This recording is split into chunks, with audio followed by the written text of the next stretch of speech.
Welcome, everybody, to Wednesday Watercolors Live. The subject today is going to be greens. I know I've addressed it probably recently within the last year, but there's a lot of new friends jumping on, so it's always good to get tuned up on that or see it if it's something new to you. And besides that, I'm kind of in the mood for a little green. I've seen robins this morning and yesterday, so fingers crossed. Hi, Carol. So before I start, I want to show you the one we did last week. I did something that I warned you not to do, and then went ahead and did it. So now you can see what happened. You'll notice there's a kind of a streakiness in here.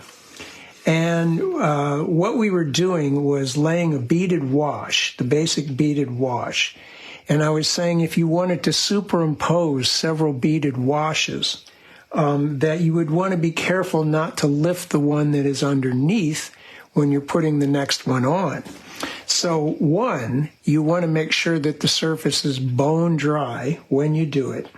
And then two, you want to make sure that the particular color you choose is not, that the first one is not a large particle pigment that sits on top of the fibers of the paper and then is subject to easy disturbing as the next ones go on. What you would want to do is you would want to choose a pigment that is a small particle, put that on first, and then put on the medium and then put on the dark ones. Now, so what I did is I put on yellow ochre first. That's a large particle pigment. So you can see when I put on the quinacridone sienna, which is a small particle pigment, and the ultramarine blue, which was a medium-sized particle pigment, I got streaks. And the streaks were from lifting the yellow ochre, and then the small particle pigments of the quinacridone sienna sank down into those spots, and it looks bands. I'm very happy with the net color that I got, but I think I would want to do this again. So just remember that. When you're doing multiple, that was the topic last week, was beaded washes. If you're going to do multiple ones and glaze them, plan that out. Carol says, what do I mean by small particle pigments? Well, if we could see them, they look infinitesimally small to us as we mix them. But if we could see them under a microscope, some of them are larger and some of them are just, a lot smaller. And the older, more traditional pigments, which is like the burnt sienna, the yellow ochre, the umbers, the cobalts, the cadmiums, they're going to be bigger.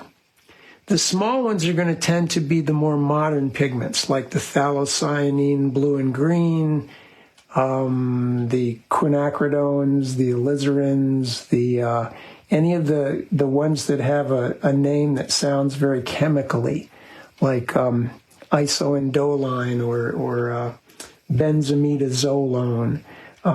You can usually tell a larger particle pigment because it'll have a name that will very often turn up on the periodic table. It will be made of iron, like the umbers and siennas, they're iron oxides, cobalt, cadmium, those sort of things.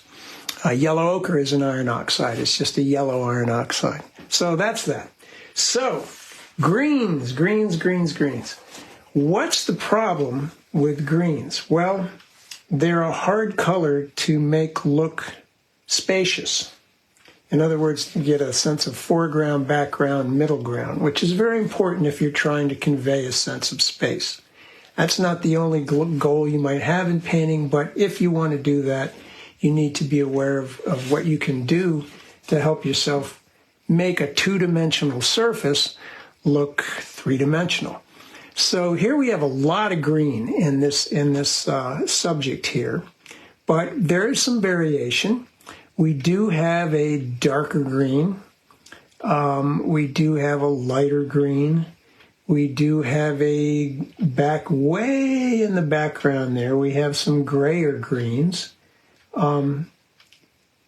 which is typical. We have some brownish greens, some tannish greens, little bits of difference. Also, we have differences in texture. We have kind of medium texture, very fine texture, and when we see this, and that distance all at the same time, we see that has probably the most texture, that has a little less, or it's closer together, and that has the least.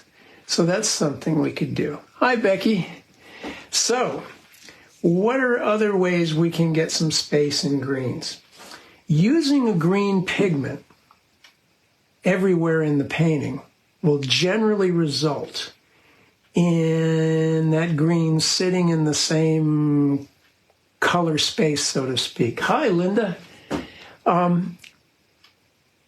What we can do to get around that is if you do use a tube green, use it in the background or the foreground, but not both. I'm always mentioning that.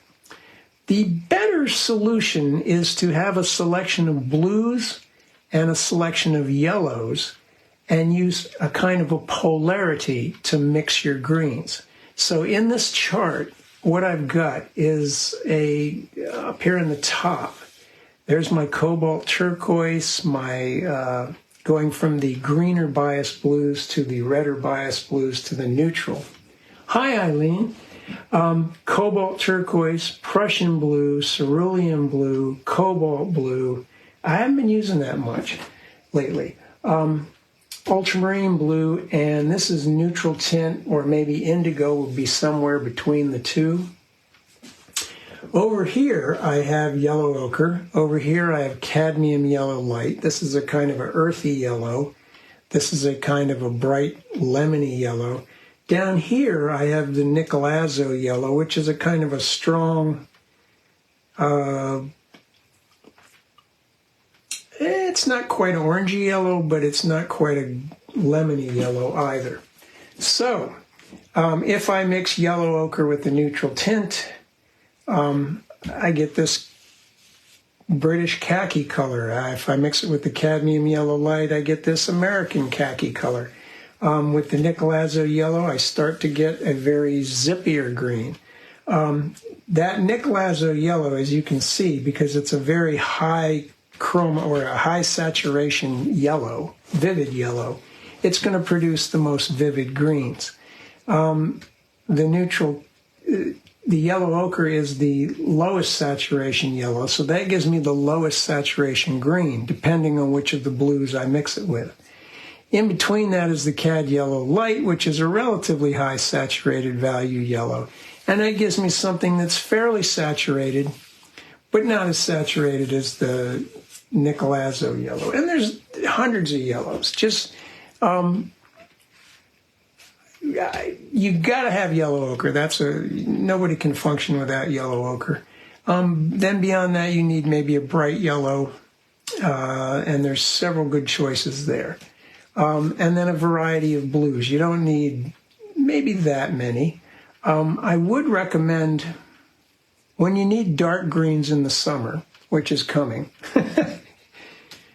Prussian blue is good. I never use Prussian blue above the horizon, but down here in the greens it's good because it's dark to start with, although I've not put it on dark here. So you can kind of see the greenish quality. We'll be using it. We'll be using it. Hi, Jane. So, polarity. And I will be happy to send that chart to anybody who hasn't gotten it yet. I can send you a JPEG image of it. Just message me and I'll pop one out to you. So, composition. Well, okay. The other things to talk about with greens are variety. I think I've covered that a little bit, but texture. And then I'm going to talk a little bit about how much you can actually exaggerate that situation and why you might do that. And I'll show you some examples. But for now, I'm going to go right into the composition and then talk more about the texture and the variety as we do it.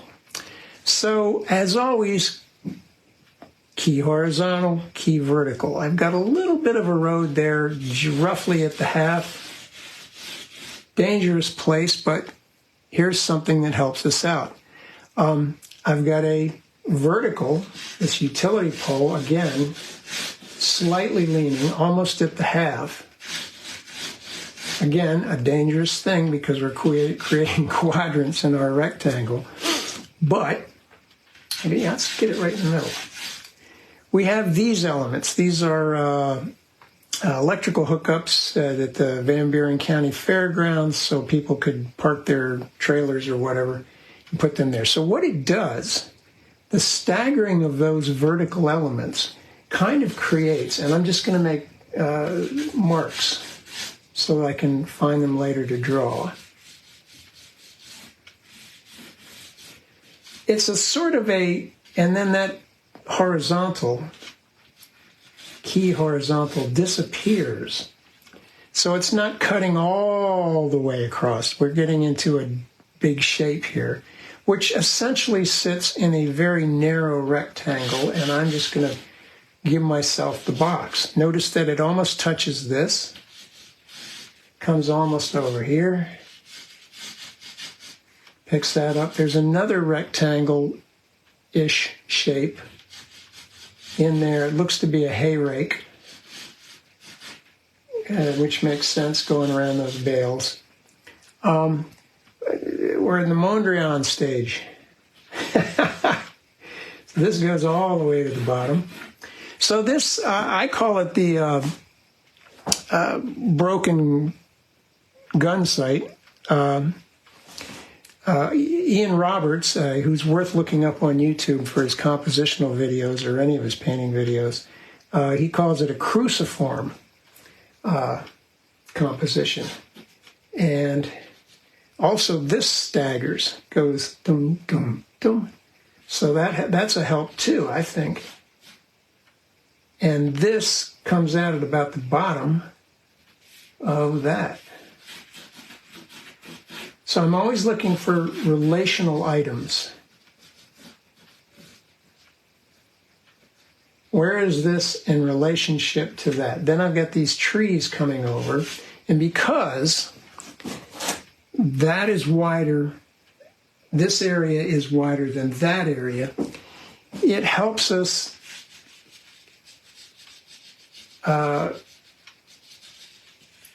compensate for the nearly bullseye shape. So we've got a roof here from the sail barn.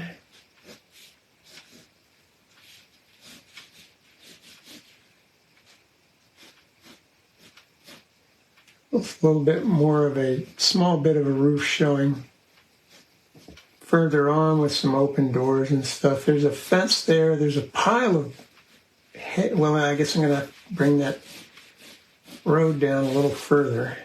There's a pile of hay that's been gnawed on by animals. There's a building back here. I'm thinking, do I really need that? I mean, the person that built it needs it to be there, but I'm just going to go for some background, some distance, an escape hatch to get out of the painting. So, very important thing. I'm not going to draw all these little windows and all that stuff just yet. Those are dark shapes, and they will go in towards the end, and they will happen, as will that fence.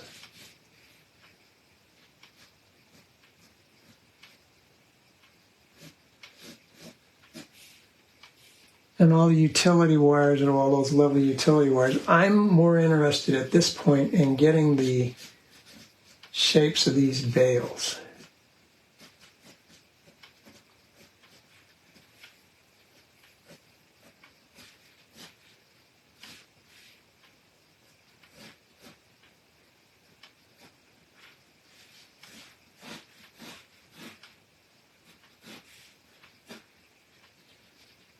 The grass comes up and cuts over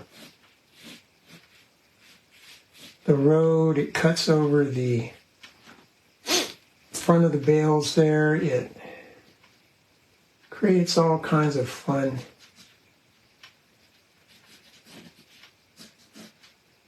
It's all rectangles. When you see something, don't think of it as what it is.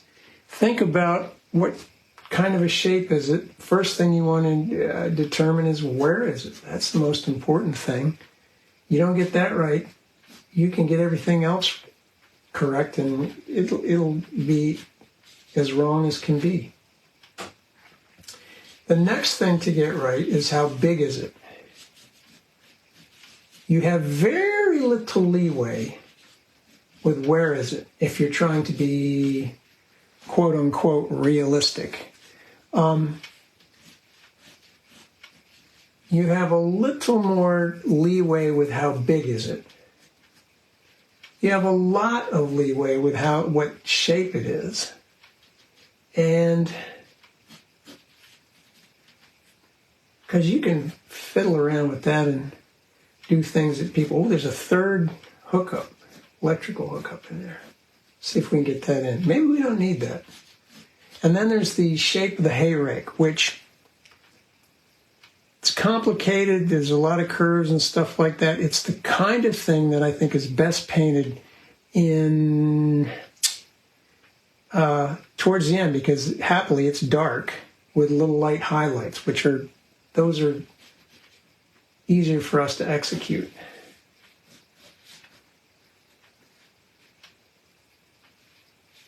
That needs to be, let's make that a little bigger. Now, big mass of these. Some bales to the left of those bales, a lot of them to the right of this one. You know, I'm even wondering if that hay rake even needs to be in there. Yeah, let's talk about that. This is important. When you are outside and you're painting these things, and you need to convey, hello, Kimberly, and you need to convey things, the viewer is not there. They cannot see what you are looking at, and if you have to put in something that is, you can't show enough of it that you can be clear about what it is, particularly if the scale, you have to really make it small. Hello, Jenny. It's a good idea to maybe see if you can get away with not putting it in, or maybe just summarizing it in some way. But it's never good to confuse the viewer. If they can't figure out what's going on in your picture, they're going to go on and look at the next person's picture. So, and we don't want that, do we? Good heavens. Now, a lot of this, so here it is. I'm going to, and I'm not above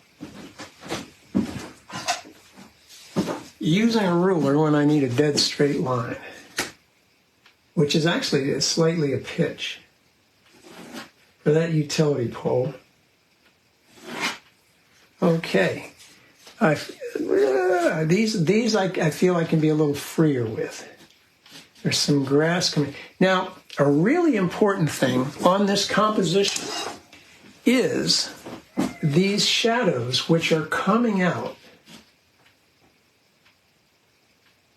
from the trees, particularly these, and they're stabbing out from stage left, and they're performing the unbelievably important compositional task of uniting one side of the picture with the other. And I'm actually maybe going to take them a little further, as if it were maybe a little later in the day or something.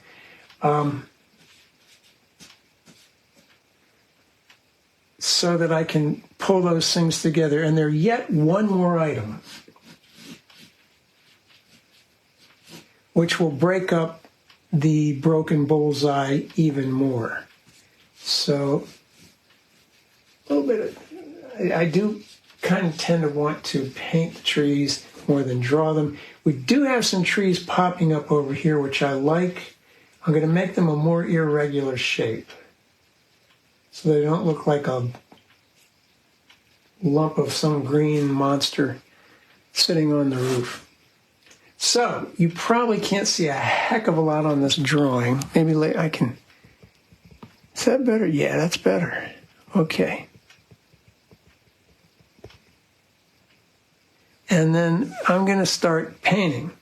In the normal watercolor sequence, the big brushes with light colors down to the smaller brushes with darker colors. My lighter colors, this we figure out by squinting. So, of course, it's the white of the roof. I'm going to leave that as white. I might leave the road white. Some of that other building. Well, I hope that the surgery goes well, Kimberly. Good luck with that. And they're always on there. You'll be able to catch them. So, our sky is, I would say, actually a little bit darker than our ground plane. And our fronts of our bales, sides of our buildings, the sides of these utility hookups, and the trees, the vertical elements, they are the darker. We already discussed that we have most texture, next most texture, least texture, very least texture. So my first stab is going to be with a pale yellow ochre. Oh, there's Ginger. Sorry about noisy cats. A little bit of burnt sienna, a little bit of yellow ochre. For the lighter bits, which will be the hay over here, let's erase some. Hi, Jane. Certain lines that we don't want. I had some construction lines here. Of course, those will get covered up by darker colors, so we don't have to worry about them. I'm just going to kind of bang them in now. That looks a little dark, but it'll probably be about right when the other colors come up around it. It needs to be darker than the white roof. Now the front of this bale is browner and darker, so some burnt umber.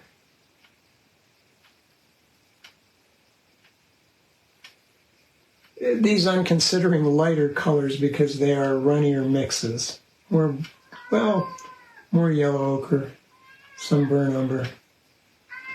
Ginger, I tried to let you out earlier. You wouldn't have it, would you? Now look what you're stuck with.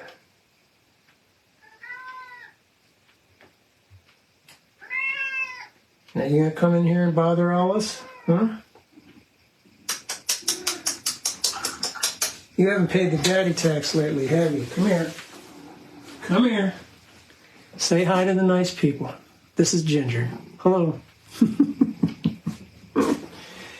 Go amuse yourself, Ginger. Go find your brother. Now, there are some lighter greens, which are pretty much everywhere. I'm going to put those in now. I'm going to make them out of grayish greens. These greens appear to be a little more grayish than those greens. These appear to me to be a little more vivid, and these appear to be quite a bit more vivid.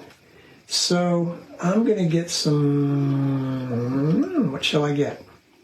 I'm going to work my way down from the top. I'm doing the lighter portions of these areas. So I'm looking at the lighter portions of them, the underneath colors. So this is the Nicolazzo yellow. You can see it's rather vivid. I'm going to put a little bit of Prussian blue with it. That's going to give me a fairly vivid light green. And because we're working with texture, we don't really have to be. Let's do variations on it, slightly darker, slightly lighter versions.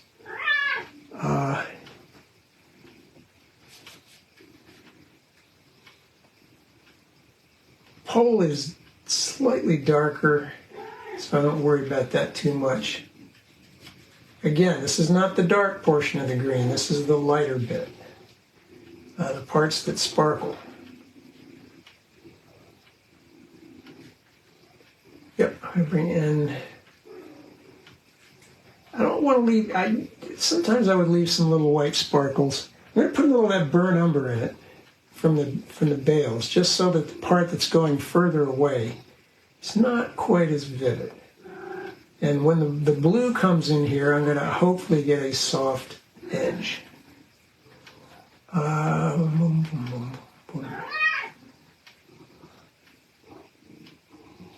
Ginger, ginger, ginger. Now that's a very bluish green back here.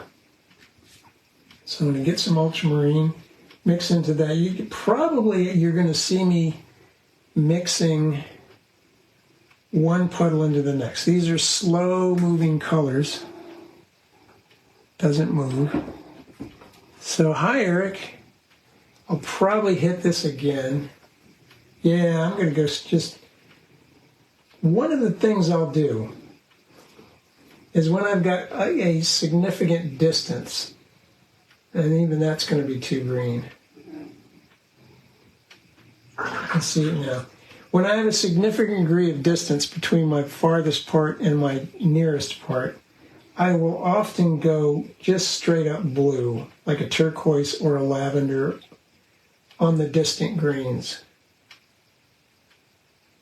If I look right at them, I will see light and dark places.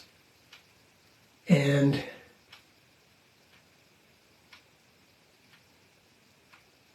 if I mix what I think I see when I'm looking directly at it, I will usually be sorry. Because I need that level of contrast, and I need that level of vividness for the foreground greens. I'm looking at it now and I'm thinking, geez, that's actually what I need down here. So that's probably going to, let's mop out a bit of that. That's probably going to get glazed with a blue.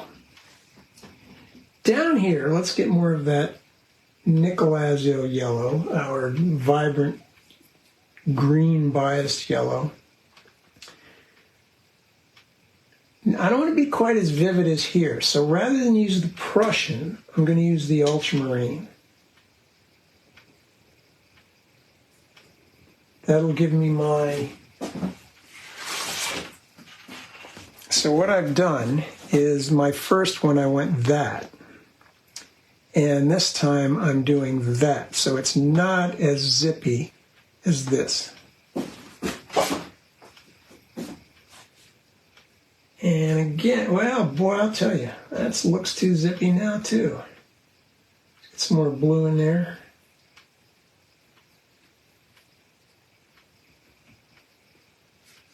Not that you can't do zippy colors. I'm going to show you some interesting examples. Now, as I come over here, I am going to put some turquoise in it. The turquoise, the cobalt turquoise, with any of the yellows, is usually going to give you a pretty vivid green. And I can see right now I probably am really pushing it with the vividness. So, good luck. We'll see what we get. I need to get grayer. A good grayish blue is lavender. Again, I'm doing the lighter green. We'll leave a few sparkles here. Miss the road. Try to miss the road, John.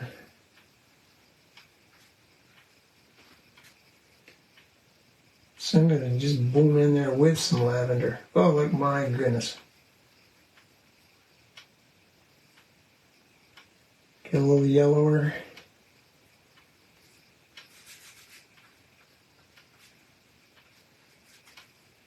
It was a very hot day. This was, I believe, in June.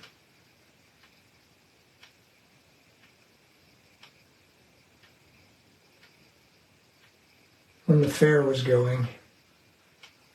And midday tends to bleach out your color. Let's put some more lavender in this area. Now I'm pushing in while there's water still on the surface here. And that's going to help me out because it'll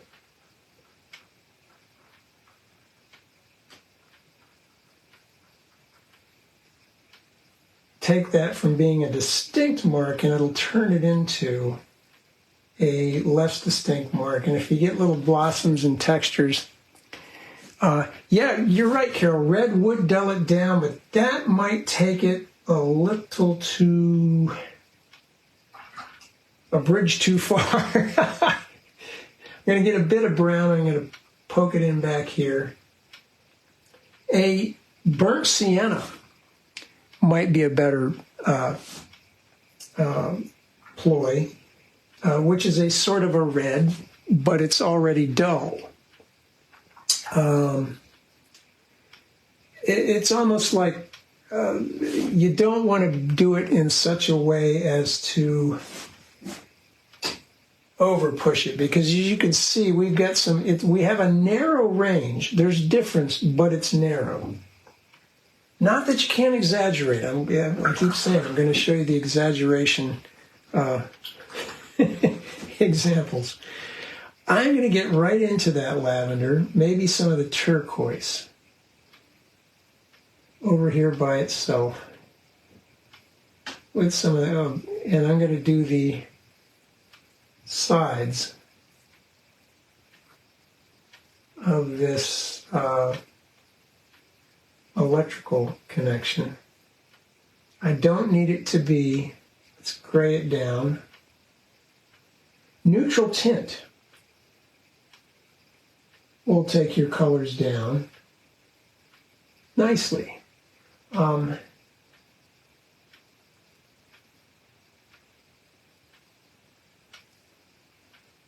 That's another good choice there. Let's put a bit of that.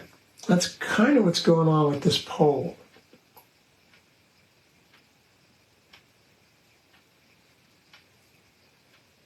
And it's going to be good and sloppy here. Hi, Frida. Hi, Jackie. It's going to be good and sloppy here in the beginning, and we're going to tighten it up towards the end. Now I'm going to put a little bit more burnt sienna into this mix. Maybe even take it dark with some ultramarine, indigo, neutral tint, for the post that the electrical box, well, that's probably not even going to be dark enough, is it?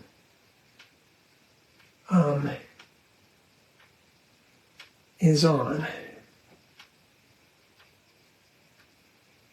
Let's put a little purple in it. You're probably wondering, why has he not done the sky? He usually does the skies first. This is one of those instances, I think, where you can get away with not doing that, because you want to have a kind of a broken edge.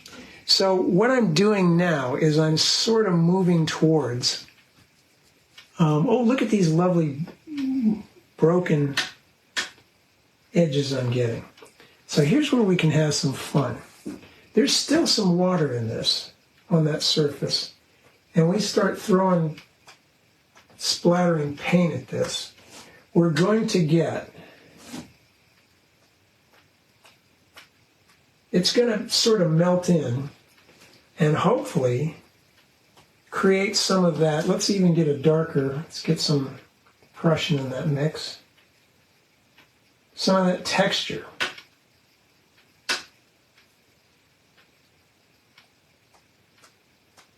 I've got the brush pointed sideways. I don't want to go up here getting in the sky.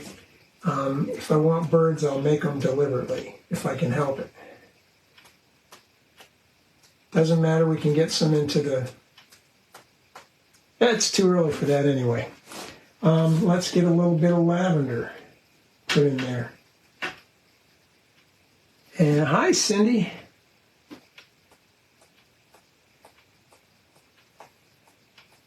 These things are going to be darker, so it doesn't matter, these electrical hookups. Why am I should just paint that in there. I don't want little white things happening near my...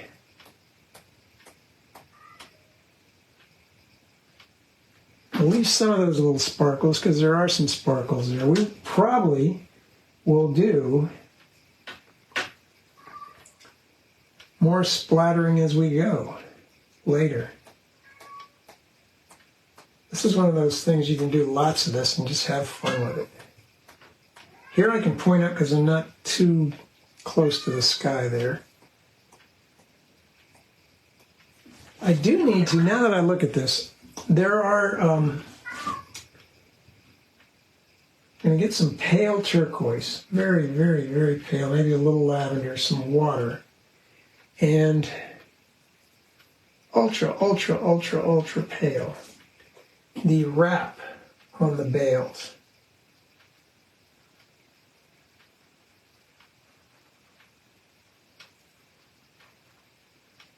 There's not any wrap on that. That's a pile that's been, I guess, unwrapped. Now, it's going to look like a holy mess for quite a while. I apologize for that, but that's just the nature of this beast. Let's get our sky in. It's a little bit darker than, I think, the grass. I think I'm going to splatter some of that into this area right there.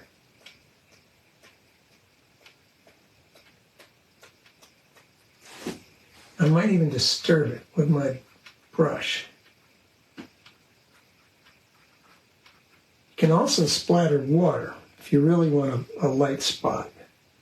But I'm going to deal with the sky right now. Because we have a lot of green, I'm going to make it a sort of a violet blue. I hope I'll hold this up a little closer to the... So I'm going to start with cerulean, maybe ultramarine. Careful here because I've already gotten some green into that. A little bit of the quinacridone rose. I want a pale violet. And it's going to need to be a runny paint. I think it's going to need to be darker than that. It's just, oh gee, look at that. I'm getting yellow into the mix. So, wipe that out. Best laid plans. Okay, more of the turquoise, more of the cerulean, and a little bit of the quinacridone. Maybe not that much. It's a strong color.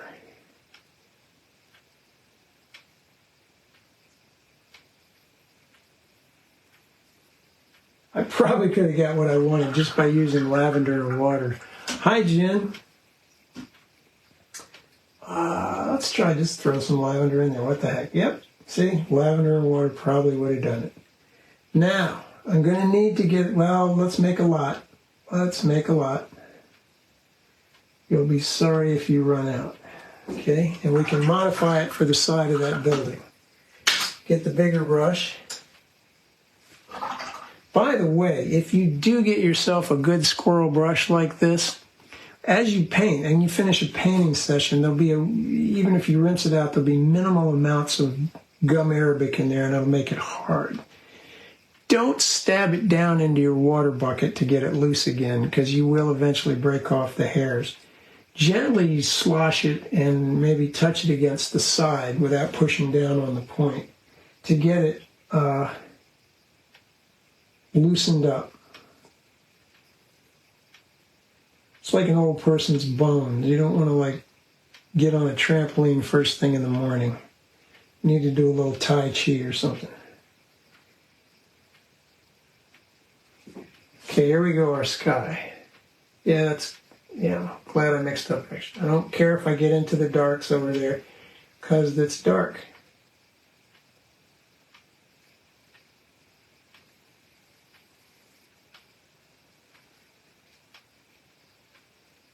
Try to miss that tree. I want to leave some lights on it, but if I don't, that's okay, because overall it's pretty dark. You don't have to be afraid of the medium.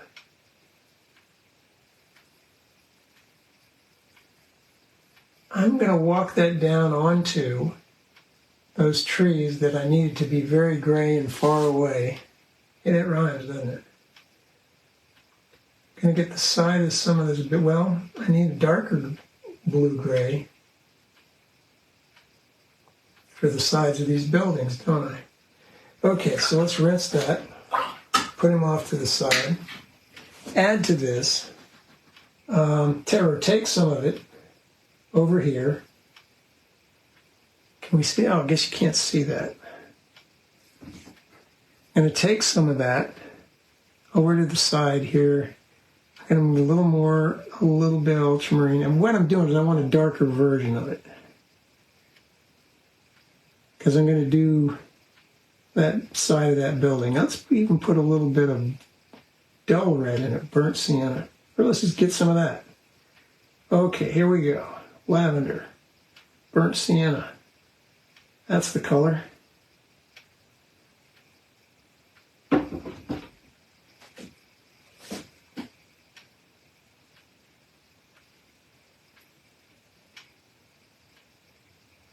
Going to hit the front of the building too. Going to hit the, there's an opening into the interior there, so I need to worry about that, because that's going to be darker. Paint the whole thing. Take it down to the grass. Over here, there's a lot of, there will be some fences and things happening in there.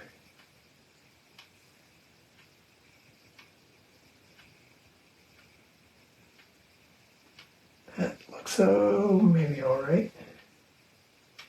I think I need to use something like this, maybe a little browner version of it. For, hi Kella, these electrical boxes and their posts. Maybe not yet. I'm going to use some more of this into this brownish mix. I'm going to put a little more of the burnt sienna, burnt umber to get a redder, but not vivid brown, if brown can be said to be vivid. Some small divots and stuff in those bales that have been gnawed on by the cows. I just put a little of that in there just to, while it's wet, to get a soft edge.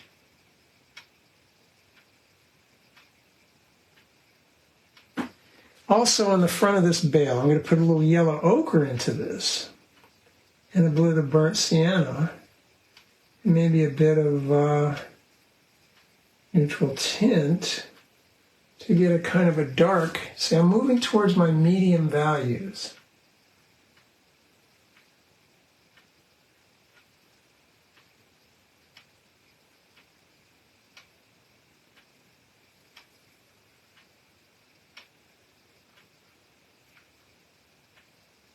Leave a little bit of that behind. We are going to be doing a lot of tying our darks together when we get to it. I want a lot of about that value, but some coolness in it. So some turquoise or some lavender. That's getting kind of olive. Yeah, let's use it. Over here on the front of this bale. And I'm going to go more yellow ochre towards the bottom and more of all of that business at the top. And there are some sides of some veils back here. And, well, these back here are in shadow. Okay, it's going to look like it's going to be a holy mess for quite a while. The darks are going to bring it out.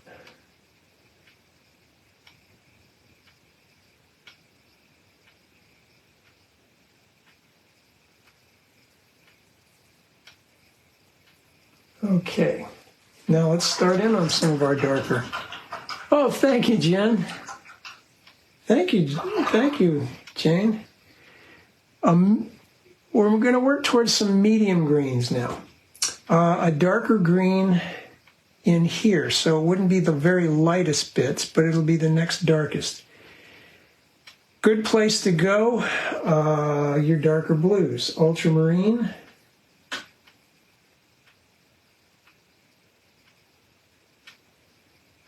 Bit of the nickel azo. So in other words, the same things I was mixing for the lighter shades, just more pigment, less water.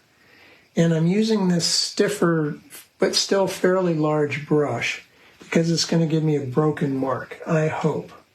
Now, as I move from this side of the greens to these side of the greens, this area is closer to me, that area is farther away. So I'm going to get a little bit, here I go, Carol, I am putting some red in to dull it down.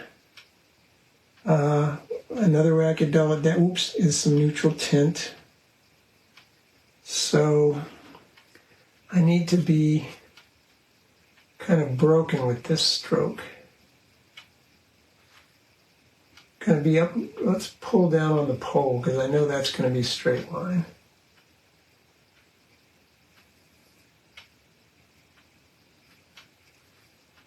I'm trying to leave little bits of the old color behind. Not as many as I'll leave behind over here, fewer. I'm going to blot the brush with the paint on it so that there's less paint on it, very little paint on it. And as I come out to the edge here, I can get a broken stroke as I pull along the side. Because there's just less paint there.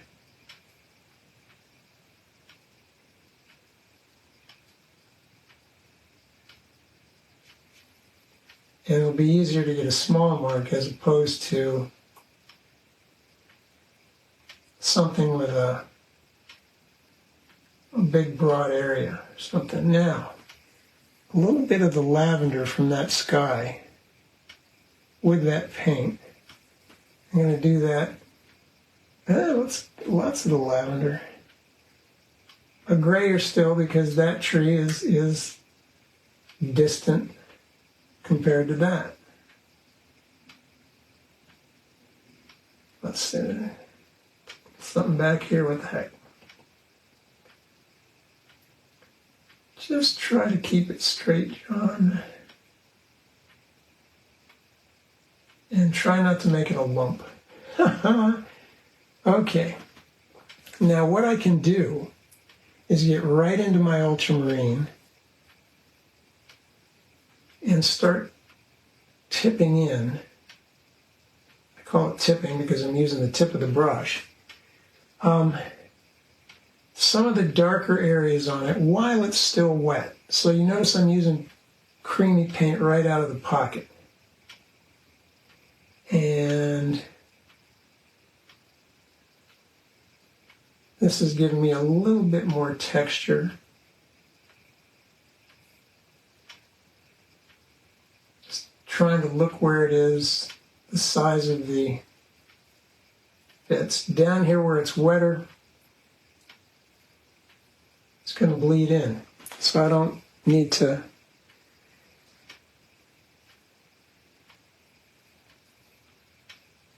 or I need to wait a little longer on that. Okay, maybe some, there's a closer tree here. All right, now, ultramarine into this. A little of that. We need a fair amount of this stuff.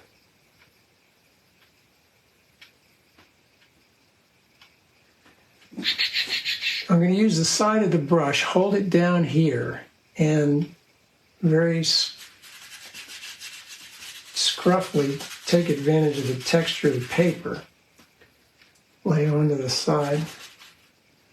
I do need to get a kind of a crisp edge along the side of that pole. Oops. Need to mix more of that up, don't I? Ultramarine. A little bit of water. Nicolazzo. Maybe some Rizlin. Take it down. A little water looks a little too dark. Oh yeah, that's maybe a little too... We'll see. It always dries. So this way I'm hopefully leaving a little bit of the original color there for the sparkly bits. And as I get to the bottom, I'm going to start adding in more of the ultramarine, because it does get darker down here, and more of the alizarin component to get sort of purpley. Maybe even some cerulean. I don't know. I want to be a purpley dark blue.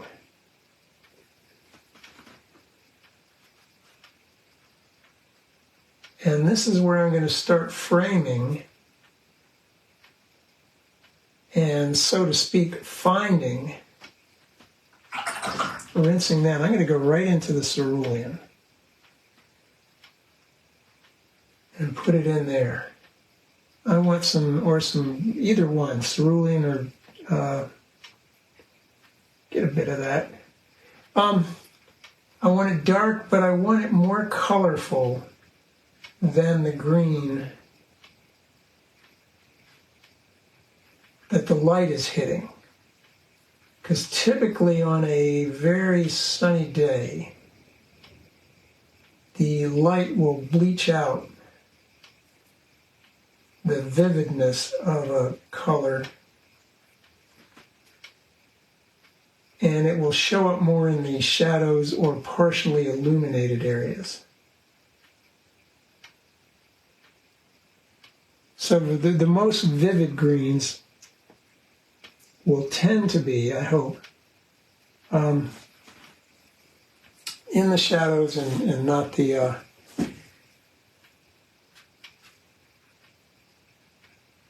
light areas.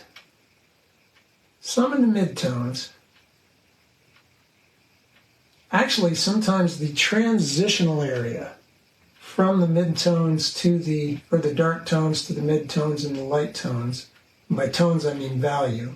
I slip into the British version there sometimes. Tone just means value.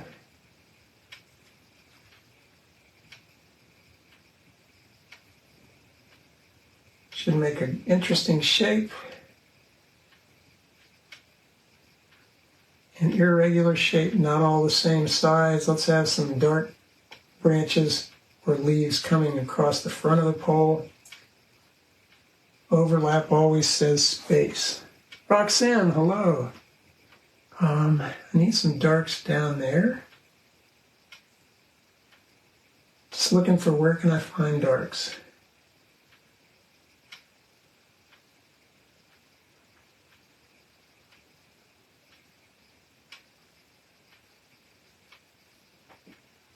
I have to back up so I can check against the glare. You might be seeing some glare. Yep. So, ultramarine, alizarin, ultramarine, alizarin, or quinacridone rose. Yeah.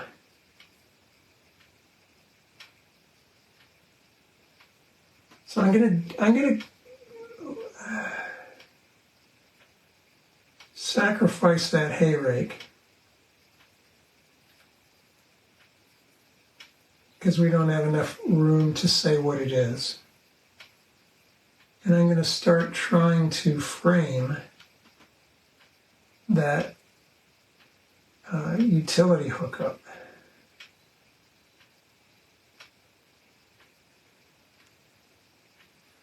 If you have a dark spot coming from one side behind the shadow area in the tree coming from one side of a pole, continue it through so it looks plausible. I have to tilt this to get the glare off so I can see what I'm doing. Yeah, okay. I may need to, so if there is no hay rake there, the bales would have a shadowed side,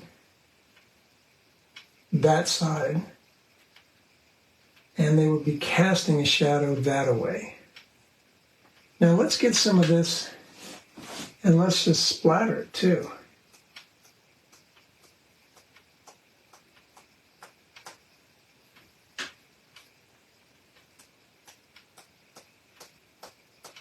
See some good stuff, splatter it.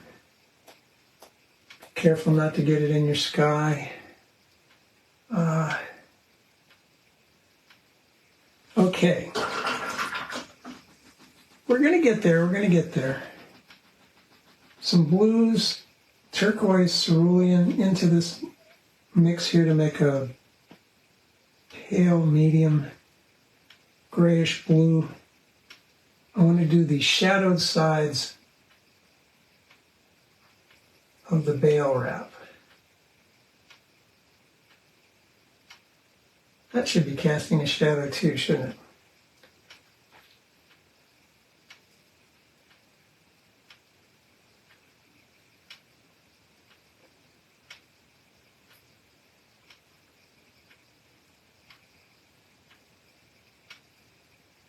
Okay.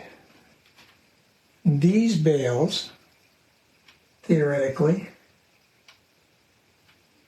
since I'm lengthening these shadows, should be casting a shadow as well.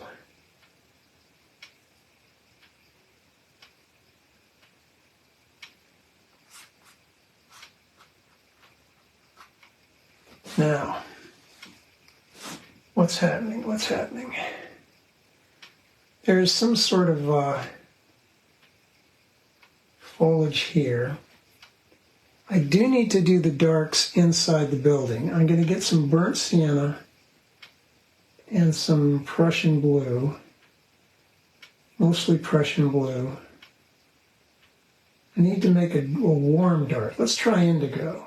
Indigo and burnt sienna, or it's quinacridone sienna.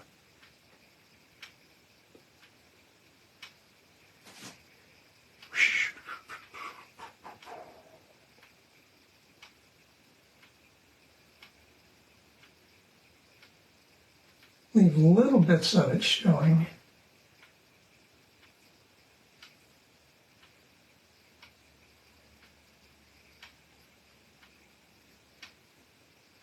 So that it suggests the idea that there is inside there some stuff it's receiving some illumination.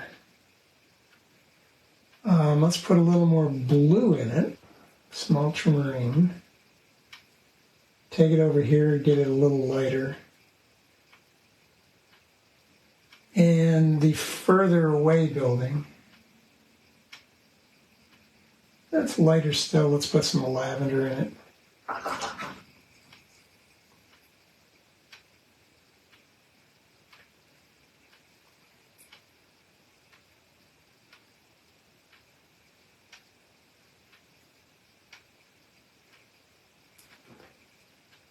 I'm going to put fair amount of water with that.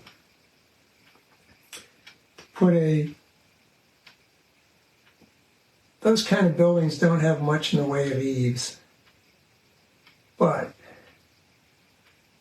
maybe it's a gutter or something. I might, yeah, okay. Now, Where can we go from here? That edge is a little hard. It needs to soften a bit. I just rinsed the brush, squeezed most of the water off, like so. You're right. Yeah, Jane, I tell you, one of the things I'm always looking for when I'm looking for a subject is if I get some hard, dark and light areas that can say space or shapes. They always seem to provide a contrasty interest area. Now I'm going to suggest that back here is another bale. And again, the tops of these bales, on parts of them, they need to get a little darker. So I'm getting into that burnt umber, burnt sienna, bluish brown kind of mix. I'm seeing this bale as being darker than that bale, so I'm going to be like that with it.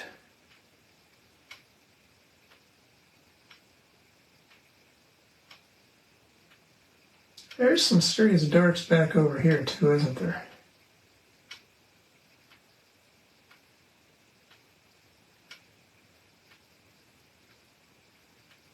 And there's going to be some fence going in there, but that's going to come later.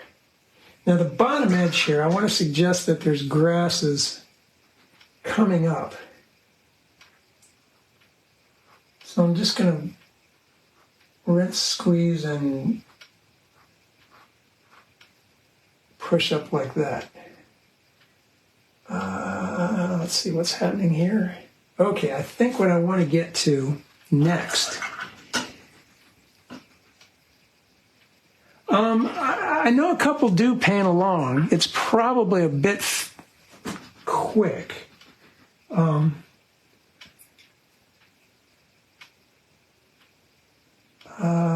Bluish, dark bluish brown for the post. Trying to make this post be a variety of neutral bluish brown colors so that hopefully it appears to be weathered wood. Now I want to start bringing these shadows out. They're going to be kind of high chroma, dark but high chroma. So my dark high chroma blue with a green bias is Prussian. My green bias yellow is the Nicolazzo. It's maybe a little zippier than I want, so I'm going to put a bit of alizarin in it. This is a slow moving paint. We're dark again. Here come these important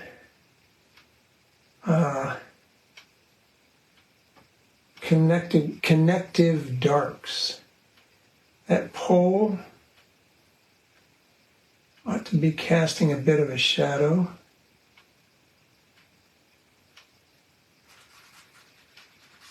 When I go with a sawing motion across there, I can help suggest, I hope,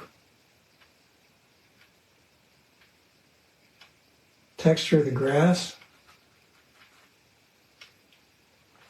And I usually will make a shadow a bit darker near its origin, the thing that's casting it. And as it gets further away from it, a little lighter. So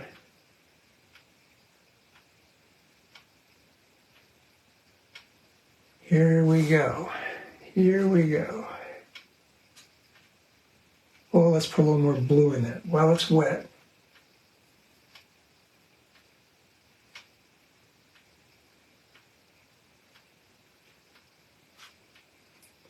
Light touch pulling to the side.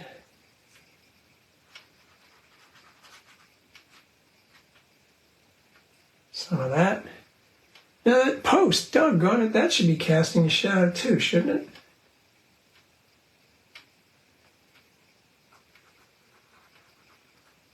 I think I was there more like midday probably. Yeah, 1:14 in the afternoon.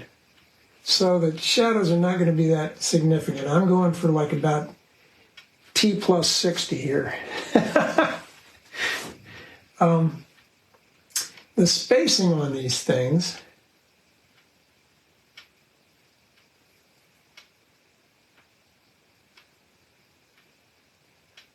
I don't want them to be evenly spaced through that thing. So I'm going to have them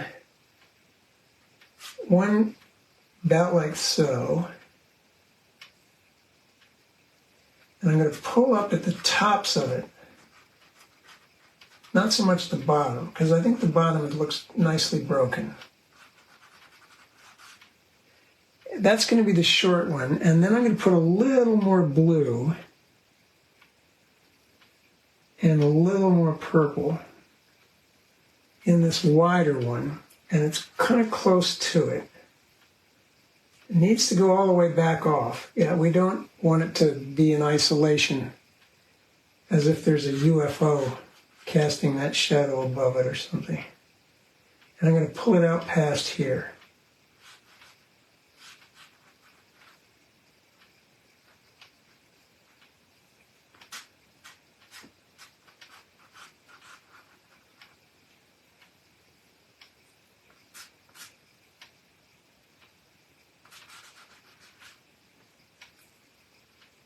If you see something that looks a little too mechanical and not irregular enough to be grass, break it up. Use your finger. I'm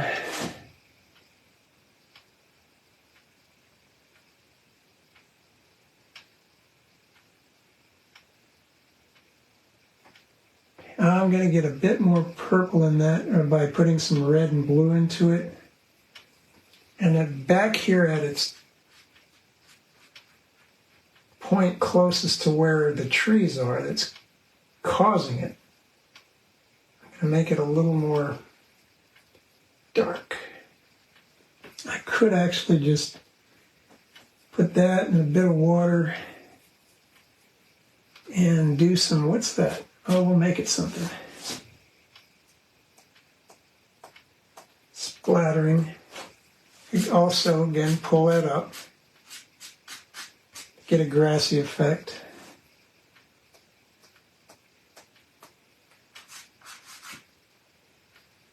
Let's get more yellow. We haven't had any cad yellow yet.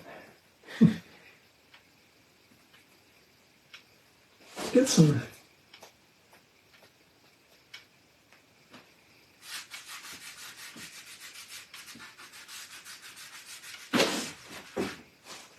Okay. All right, now I think I'm going to dry this and then make the final darks and the final adjustments. Get the noisemaker.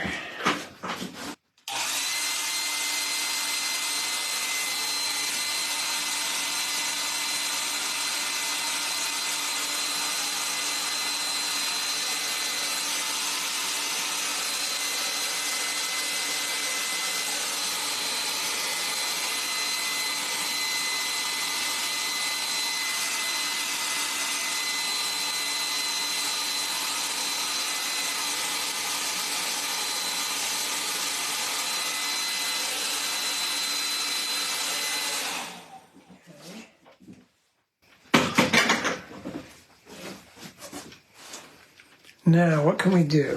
What can we do? Color we haven't used much. Naples yellow. I squeezed a bit out here. It's a lovely sort of kind of similar to yellow ochre, but maybe a little more yellowish. A little more opaque, even though yellow ochre is a dense color. And I like to glaze it over hay or dried corn because it has that sort of color. Now I'm going to erase some of the pencil lines back there. maybe here too. And now I'm going to try to finesse these electrical poles, or hookups. So I need a lavender, turquoise, and a bit of neutral tint. Yeah, it's neutral tint. This side of the gizmo.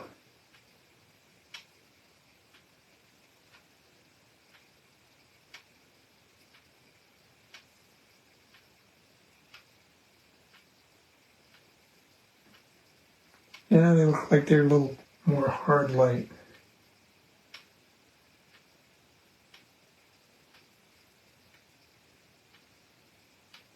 I like that color in there too. Ooh, that's a good equivalent of the shady side of the bale too, isn't it? Also, this face of the building is a little darker than that face.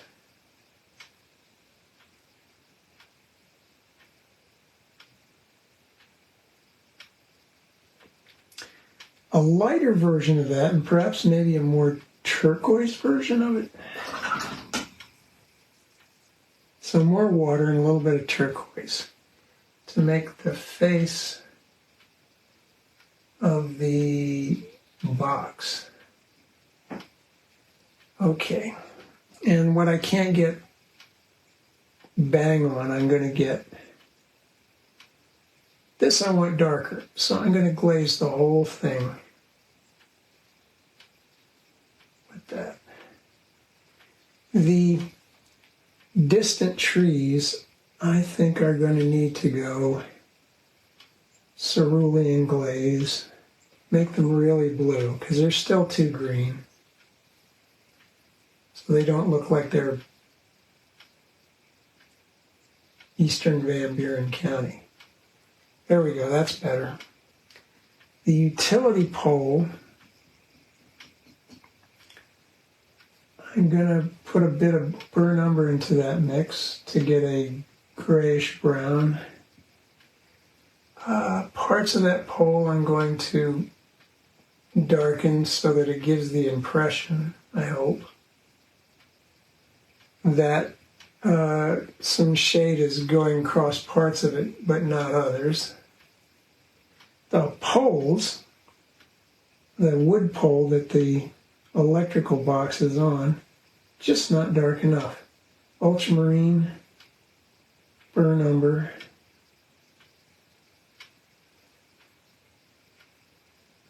That's closer to it.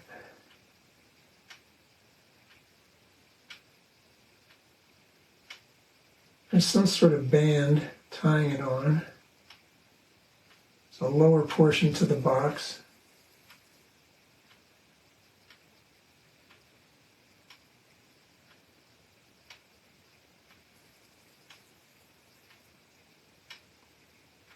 That bale is still not dark enough. Let's glaze the whole thing.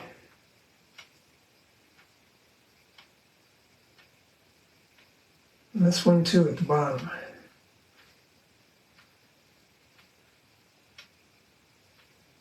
That's marginally better, I hope. Okay, where else can I go? That's not the right question. Where else should I go?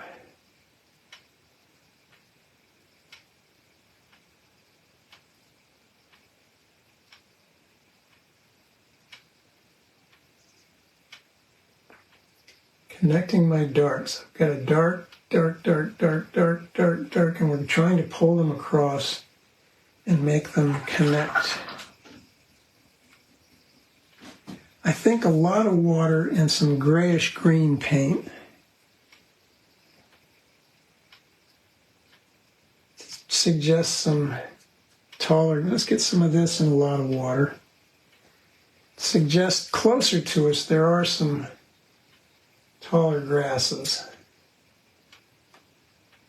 But we don't want to take that sort of business too far into the middle ground or the back, because then it'll look not right.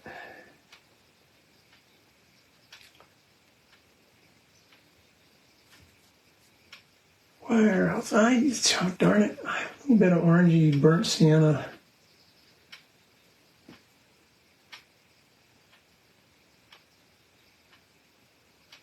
On those bales that have been munched on.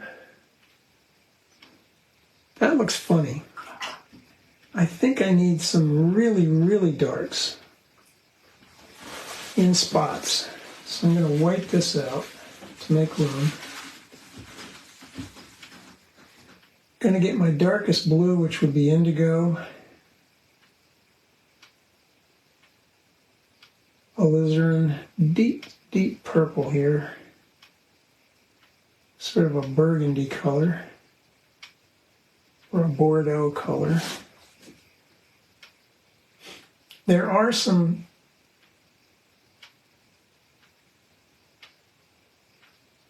fences. This is dry brush, really.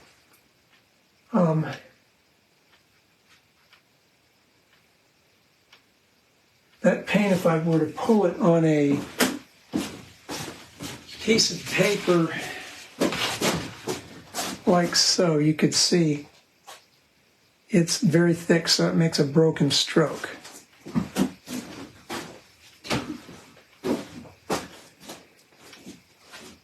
So this is where I want to try and create my deepest darks.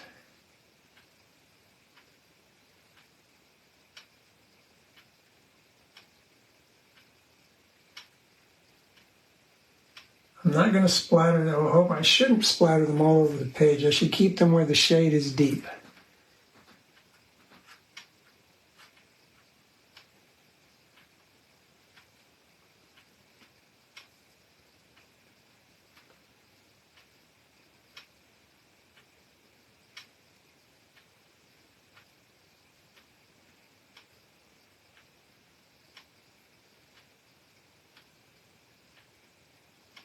Okay.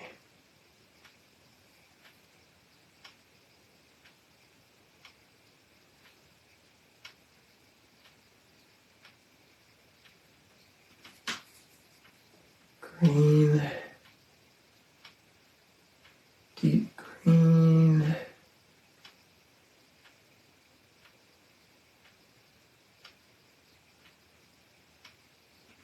Okay, let's peel it and see if that tells us anything.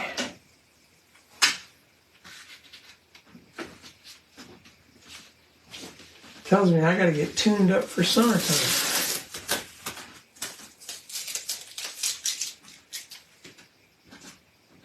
What I think I'll do is pop on a few hopefully interesting light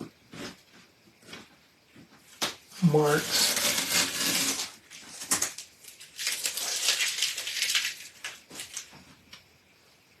Let's get some of that Naples yellow, which is pretty opaque. Suggest some small things over here.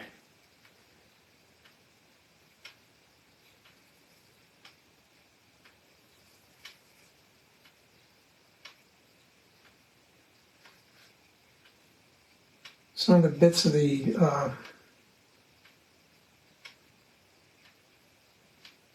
hay that stick out around where the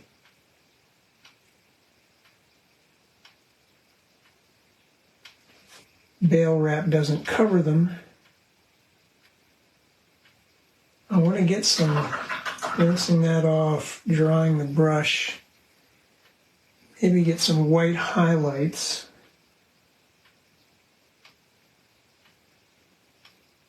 On top of, well, if I lost them on that, the lean out windows there. Let's put a whitish object back there. I need to get the right out of the tube thick gouache. And this will probably be the, what we would call the final marks. Dip straight into the tube. Oh, thank you, Becky. Thanks, Cousin Susan.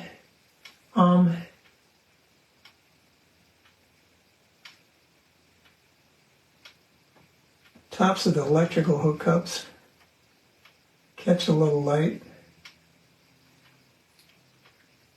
Could tighten up that edge.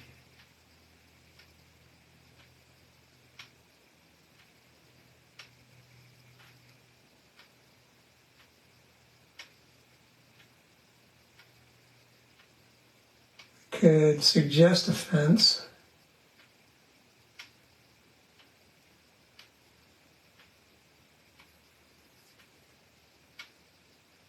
This is something you can do that's a kind of a trick in a way, where something you're trying to paint a fence, that's not the colors that are there. They're these tubular metal gates. Make it dark where it crosses something light, and make it light where it crosses something dark.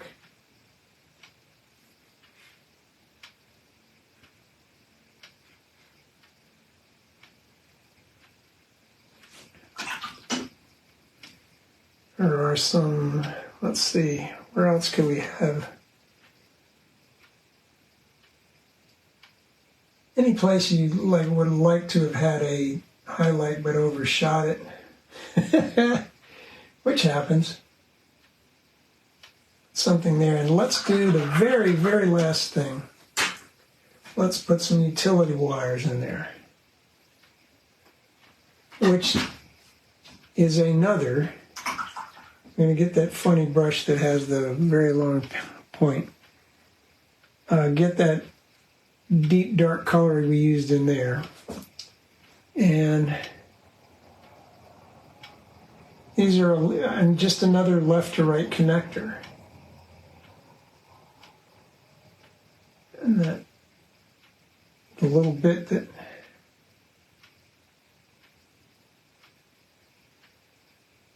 put some more water with that.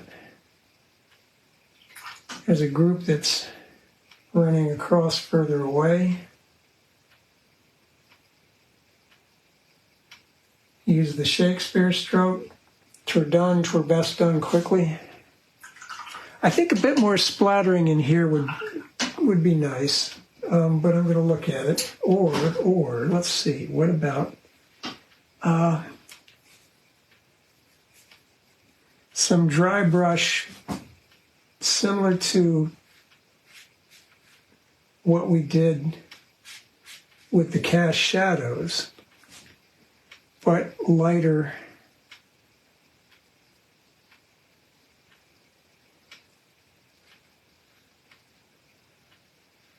Ooh, yeah, that I like better. That I like better.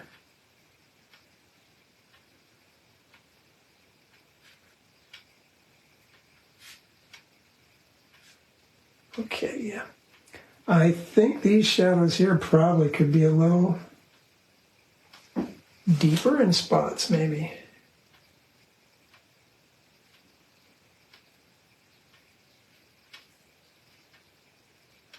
Yep, connecting this dark with that dark.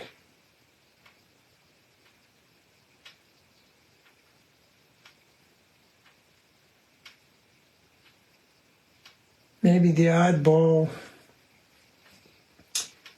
dark piece of grass coming up here or there. And a light piece of grass cutting across the dark thing. Okay, last piece of tape off. But the whole issue with the greens is making sure that you get some variety in them spatially, so that you have variety of value available to you, you have a variety of hue available to you, you have a variety of texture available to you. Just to get more on the texture, we could actually make with this Nicolazzo yellow and the Naples yellow and whatever we got going here, we could some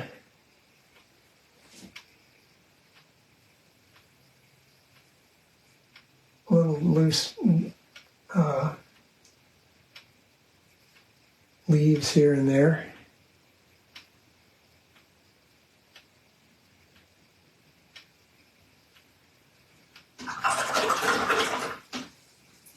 But always look from foreground to background. Well, better way. The way you want to look is, I've got greens on the ground. Are they overall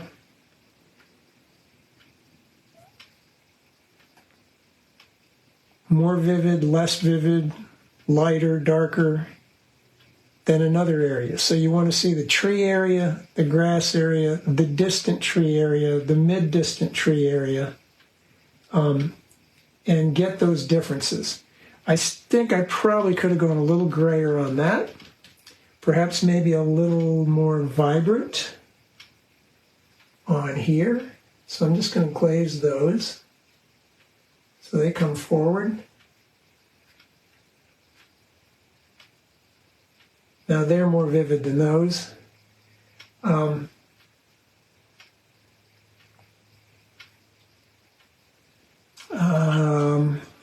That area back there, it just needs to be bluer.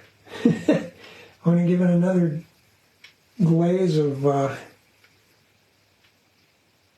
cerulean. Just, yeah, now see, that looks to me a little further away now. And it is a good distance. So just watch for those opportunities to see a difference in your greens. And if you use a tube green, phthalo, sap green, viridian, make sure you use it in the front or the back, but not both. And don't use it in the middle, because it tends to want to sit in one space. So I think I need a little more darkness there. Do a squint check. I like the squint check.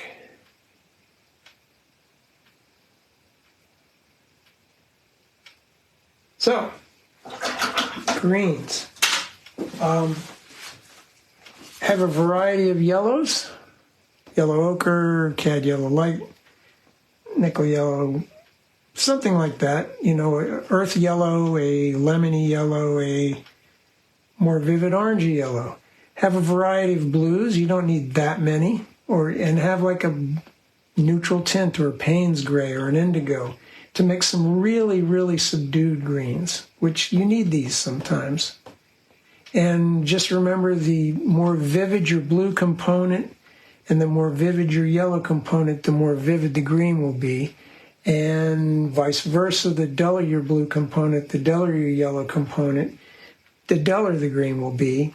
And then you have some leeway, some headroom in between to get something in the middle.